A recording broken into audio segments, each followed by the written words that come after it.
Why don't I go to the Academy Awards? Ladies and gentlemen, Miss Katharine Hepburn. At 38, Katharine Hepburn revealed a truth that shattered her carefully crafted image. Behind the poised gowns, sharp cheekbones, and blazing independence was a woman who had exchanged her secret girlfriend for a studio-approved romance. And it was not good at all. The confession exposed a heartbreaking compromise. Love traded for survival in a world that punished difference. Hollywood applauded her strength on screen, but demanded silence about her heart. Can you imagine hiding that much of yourself while the cameras demanded truth? This is the story of a woman who conquered every stage but paid dearly in private. And to understand how she reached that moment, we must go back to her earliest days, when the world was already demanding masks. Katharine Hepburn was born in Hartford, Connecticut, in 1907. Her childhood home stood tall and proper, yet alive with voices that questioned authority. Her father, Dr. Thomas Hepburn, fought tirelessly against venereal disease. Her mother, Katharine Houghton, was a suffragist and fierce advocate for women's rights. In that household, truth was demanded, and courage was expected. Yet courage in a progressive home did not shield young Kate from sorrow. At 14, she discovered her brother Tom had died in a tragic accident. For years, she insisted it was suicide, though others debated the cause. His absence carved a deep scar into her heart. To cope, she adopted his birth date as her own, carrying him within every introduction. The world outside Hartford was changing quickly. Jazz filled the air of the 1920s. Hemlines rose, hair was bobbed, and women seized freedoms that had been unimaginable a decade before. Still, shadows lingered. Conversations about sexuality remained taboo. Same-sex attraction was whispered about, but only as scandal. Police raided clubs, and newspapers mocked anyone seen outside convention. Katharine, however, grew bold. She wore trousers at a time when society declared them off-limits. She strode across college campuses at Bryn Mawr with the same confidence she later carried onto sound stages.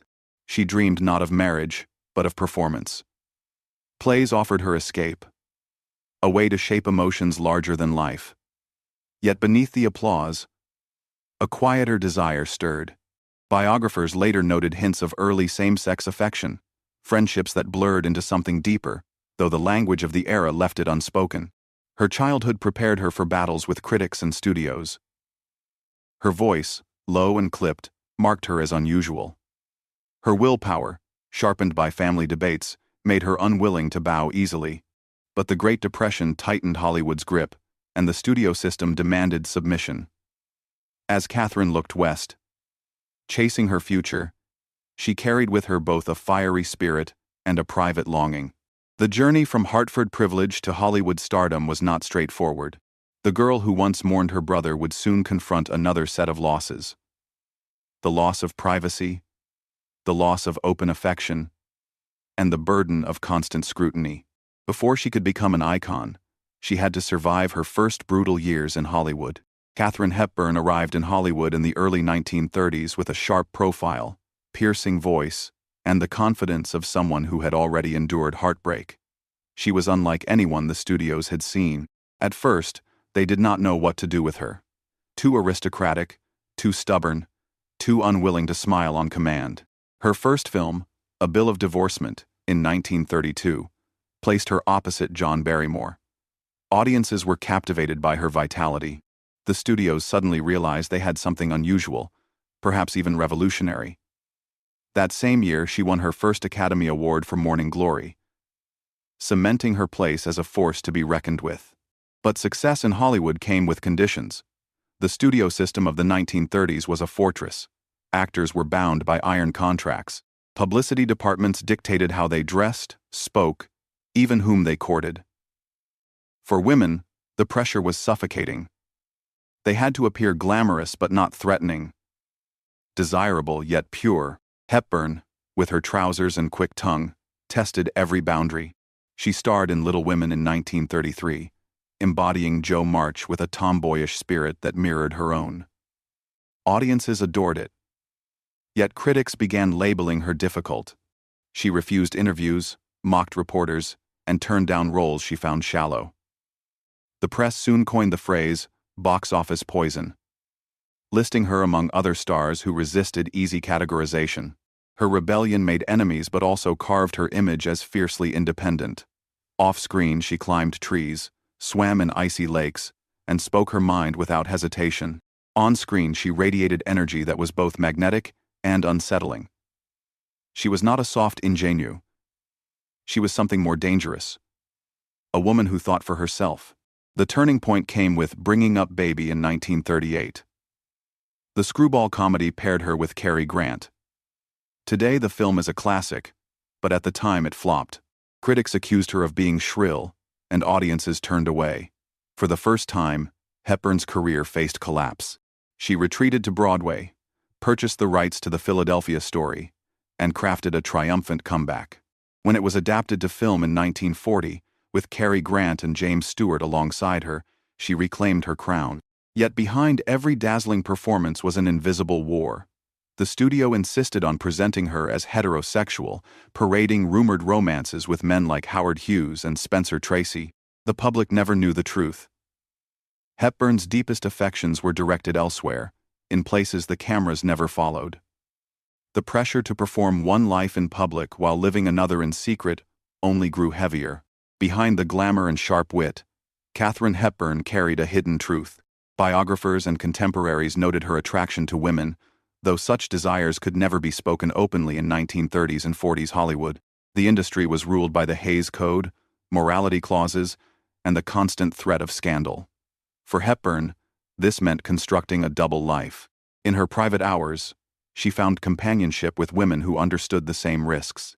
One of her earliest and most enduring connections was reportedly with Laura Harding, a wealthy socialite she met in the 1,930 seconds. Harding became more than a friend. She accompanied Hepburn to sets, traveled with her, and lived in her home for years. To outsiders, she was a companion, or secretary. To those who looked closer, she was something deeper. Later accounts also point to relationships with women in the theater world. Stage rehearsals, private dinner parties, and secluded getaways offered rare chances for intimacy. The language of their affection had to be coded. Letters spoke of devotion in metaphors. Photographs framed them as friends. Yet the bond was unmistakable. In whispers, insiders understood that Hepburn's heart often belonged to women. Hollywood, however, demanded appearances. To protect her career, studio publicity departments carefully staged romances. Hepburn was linked publicly with millionaire Howard Hughes, though their connection was more practical than passionate. With actor Spencer Tracy, she formed a decades-long companionship that became legendary. Tracy was Catholic, married, and bound by obligations he could never break. Their supposed romance suited both. It distracted attention from her private life and gave him a protective shield. They worked together on 9 films, and the image of their enduring love became one of Hollywood's most convincing illusions. But illusions carried heavy costs. At 38, Hepburn admitted to a confidant that she had traded a secret girlfriend for the safety of a sham relationship. The decision protected her career but left her emotionally bereft. Imagine standing on a set, performing love scenes for millions, while the true love of your life had been quietly abandoned to keep your name intact. In the elite mansions of Beverly Hills, private gatherings often buzzed with similar compromises. Actors like Rock Hudson, Cary Grant, and others navigated the same coded world. There was community in secrecy, but also unbearable isolation. Hepburn excelled at hiding in plain sight, retreating to her Connecticut home when rumors grew too sharp. Her relationships with women brought her joy, but they also kept her tethered to a life of discretion. She could never walk hand in hand down Sunset Boulevard. She could never speak openly in interviews. Every smile had to be measured, every companion labeled as a friend. And in that silence, the risk of exposure never faded. The higher she climbed, the greater the fall if truth ever slipped. By the late 1940s, Katharine Hepburn was balancing on a fragile wire. The press had already branded her box office poison once. Another misstep, particularly in her personal life, could have ended her career permanently. Gossip columnists circled like hawks, hungry for any hint of scandal. Whispers about her close female companions were too dangerous to ignore. Studios responded with strict control. Publicists crafted narratives that tied her image to Spencer Tracy. They encouraged photographs of the pair on set, whispered about their private devotion, and sold the story of a love that transcended obstacles. For audiences, it was irresistible. For Hepburn, it was survival. But survival came at a personal cost. Friends recalled her mood shifting between defiance and melancholy. She longed for honesty but knew the price. In that era, an exposed queer romance meant blacklisting. Actors lost contracts, advertisers withdrew, and reputations crumbled. The Hays Code left no space for nuance. Even an accusation could ruin decades of work. During filming, she threw herself into characters with even more ferocity. On screen, she sparred, loved, and triumphed. Off-screen, she buried herself in isolation. Reporters noted her absences from parties and premieres. Biographers described long nights in her Connecticut home, where she walked the grounds alone, restless and weary. Her closest companions felt the strain too. Laura Harding reportedly withdrew as Hepburn's public ties to Spencer Tracy tightened. Other relationships faltered under the weight of secrecy. Every embrace had to be hidden, every affection disguised. Love became something conducted in shadows, always one photograph away from exposure.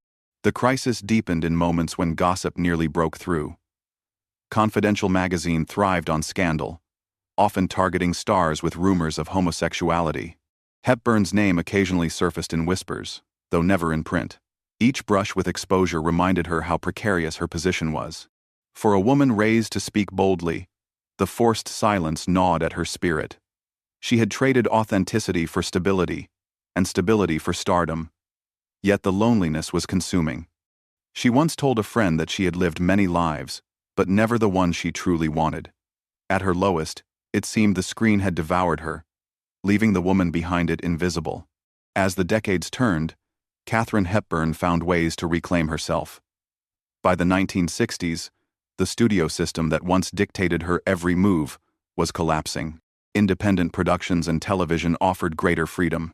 She began to choose projects that reflected her resilience, playing older women of depth rather than chasing ingenue roles. Her partnership with Spencer Tracy continued until his death in 1967. Their public bond remained unchallenged, though she never married him, nor anyone else. After his passing, Hepburn spoke warmly of him but never lingered on details. For her, silence remained the shield. Yet away from cameras, she grew more comfortable surrounding herself with trusted women who offered companionship without judgment. Age softened the threat of scandal. Audiences had already accepted her as eccentric, fiercely private, and defiantly independent. She no longer needed to bow to the machinery of Hollywood publicity. At her Connecticut home, she entertained friends, painted, and walked along the water in solitude. She returned often to the stage, winning respect not only as a star, but as a consummate craftswoman. In the 1980s and 90s, shifting social norms revealed how much had changed since her youth.